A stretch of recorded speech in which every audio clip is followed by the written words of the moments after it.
Okay, what is it, Cupcake? I'm here, how can I help you? And don't tell me you won't protest again for siren rights.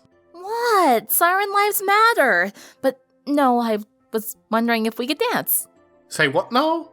I can't dance. I need someone to teach me. It's embarrassing to ask one of my friends. If I ask a magical fox from a different universe, no one will ever know. And what gives you the idea I can dance? Oh, come on. You're foxy and dress like Michael Jackson all the time. Sorry to break it to you. I'm a reviewer, not a dancer.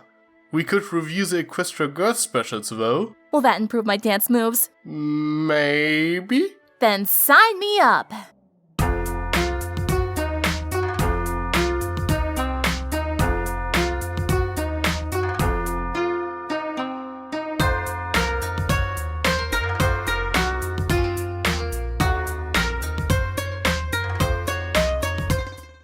This year is kinda weird. Instead of the annual Equestria Girls movie, we get 3 TV specials that are as long as your normal MLP episode, giving us a taste how an Equestria Girls TV show would be like. Any thoughts on that, Cupcake? It's a pretty interesting idea.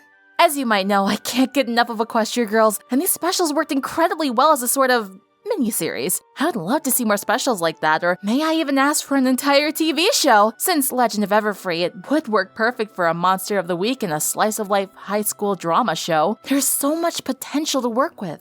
Now the 3 specials each tell their own story and are only loosely connected. Especially the first one, dance magic has little to no impact on the other 2, but it's still worth a watch. Interestingly enough, they apparently started working on it directly after Friendship Games, which would explain why the Dance Magic song was part of the Friendship Games soundtrack. The special takes place shortly after Legend of Everfree, where they successfully saved Camp Everfree from filthy riches' reign of money-grabbing terror. However, now the main 7 need to save up more money to fix the damages caused by Gloriosa's tree-grabbing terror. It does undercut the happy ending of Legend of Everfree a bit, but it's a nice way to connect the specials with the movie. Well, like I just said, they started working on Dance Magic after Friendship Games, so they probably adjusted the dialogue a bit to make it fit into the timeline. It's quite noticeable that they don't wear the magic crystals in this special. I wouldn't be surprised that this special originally took place before Legend of Everfree, and that the original goal was to raise enough money to go there in the first place.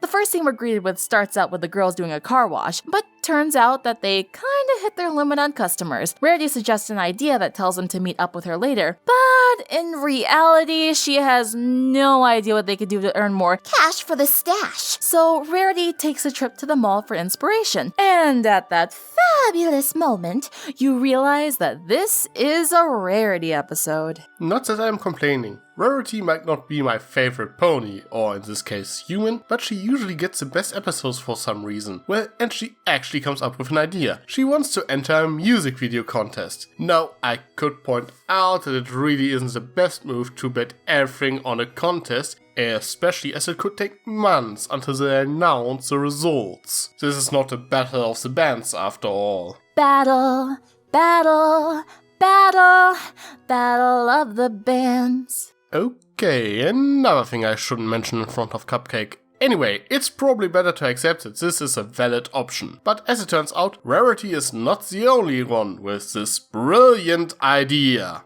So about the Shadow Bolts. It was a pretty neat idea to see them again, since in Friendship Games they had very, very, very little part other than being competition and shouting one-liners. I was glad to see that they had significance to the plot and we finally got to see them as real antagonists instead of just standing in a group of students. Though they were antagonists, they did have good intentions behind their attitude and vile actions. They just wanted to raise money for their spring dance on a yacht. You could almost completely forgive them for shamelessly stealing Rarity's unique and creative idea.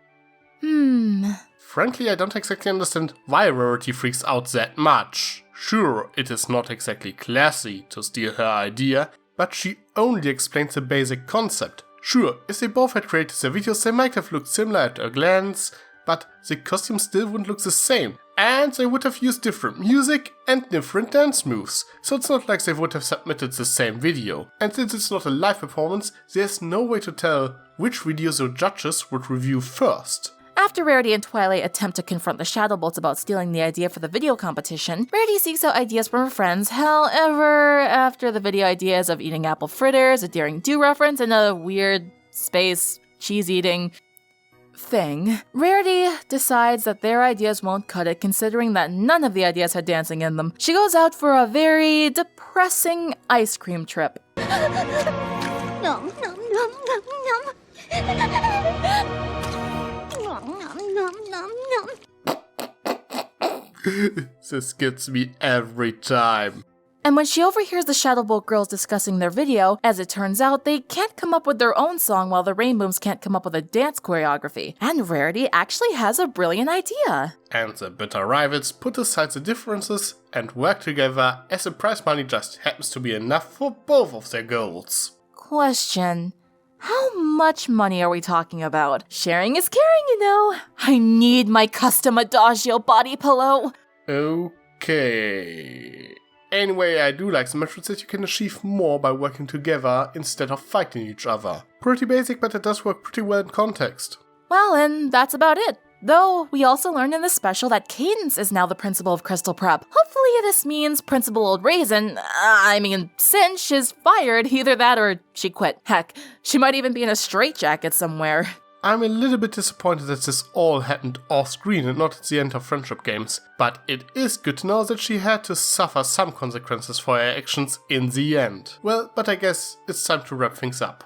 To be honest, I think the special was pretty nice. Again, it was good to see the Shadow Bolts return and some returning teamwork from the main 7 as well as new teamwork from the Shadow Bolts. Though myself as well as lots of other people noticed that Indigo Zap is completely gone. It was never explained as to why she wasn't in any of the scenes, even in the background. I just found that a little strange. Overall, this was a pretty entertaining special, but frankly the most forgettable of the three. Not helping is that it is rather unconnected from the other two, and is only acknowledged in one little scene during Mirror Magic. It was fun, but you could skip it without missing anything. But as a standalone episode, it is pretty good. Wouldn't mind to see more like this. But what about you? Did you enjoy the special? Anything that bothered you? Would you like to see more of the Shadow Bolts? Let us know in the comments. I am Tricky Fox. I'm Cupcake Slash. Stay foxy. Sly as a fox, you got me under your spell. But you know I'll never tell.